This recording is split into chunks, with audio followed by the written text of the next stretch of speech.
Dapatkan hadiah wang tunai terkumpul RM10,000 Malaysia sepanjang siaran langsung bersama kami mengikut terma dan syarat. Kita jumpa nanti. Malaysia perlu kerajaan stabil, kata pemimpin UMNO. Fajar 2021 bakal menyingsing, namun sinar harapan tahun baru itu tidak melimpah di Malaysia tetapi di Indonesia.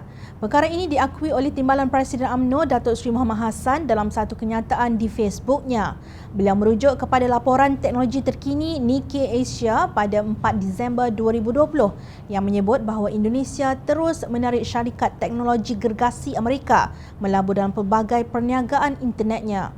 Facebook, Google dan Microsoft telah melabur dalam angka beberapa bilion pada tahun 2020 walaupun Indonesia berhadapan dengan pandemik corona yang meruncing.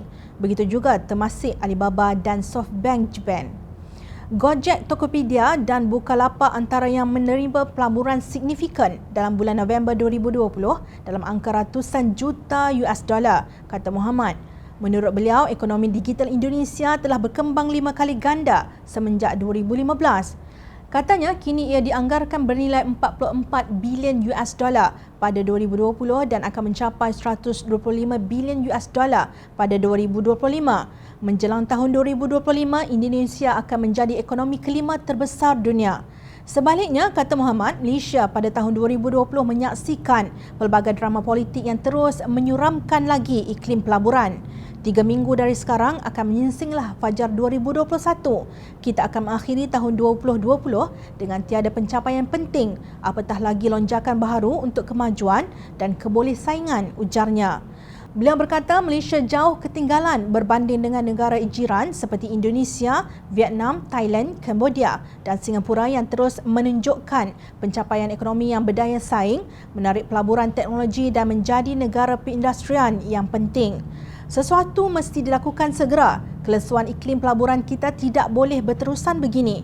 Malaysia bermula dengan ekonomi perindustrian berorientasi ekspor, katanya. Menurut Muhammad, sektor pertumbuhan baru seperti ekonomi digital, perbankan dan kewangan pula terus malar tanpa impetus pertumbuhan radikal. Banyak masa dan peluang dalam tahun 2020 telah terbuang. Agenda riset ekonomi mesti segera beralih kepada pertumbuhan yang berganda, pelaburan bermutu dalam sektor teknologi dan inovatif serta membuka pasaran dengan lebih agresif. Untuk itu, Malaysia mesti segera mempunyai kerajaan yang stabil, kabinet yang progresif dan dasar ekonomi revolutionary. Pandemik corona tidak lagi boleh dijadikan alasan untuk ekonomi terus pegun dan terencat sebegini. Sehingga sekarang kita tidak melihat sesuatu yang meyakinkan menjelang terbitnya Fajar 2021, tegasnya. PricewaterhouseCoopers PwC dalam kajiannya bertajuk The World in 2050 meletakkan keluaran dalam negara kasar KDNK mengikut pariti kuasa beli Malaysia di tangga 24 dalam tahun 2030, jauh di belakang Indonesia di tangga kelima. Dalam tahun 2050, firma perakaunan yang terkenal itu mengekalkan Malaysia di tangga 24 di belakang Bangladesh. Purchasing Power Parity PPP atau pariti kuasa beli ialah amount barang keperluan yang boleh dibeli di dalam sebuah negara dengan wang yang dihasilkannya.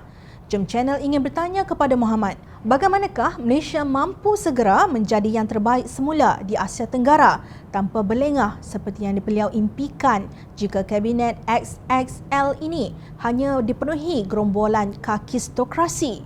Jangan beliau lupa Kabinet XXL ini dan kos operasi yang ditanggung negara mendapat restu UMNO.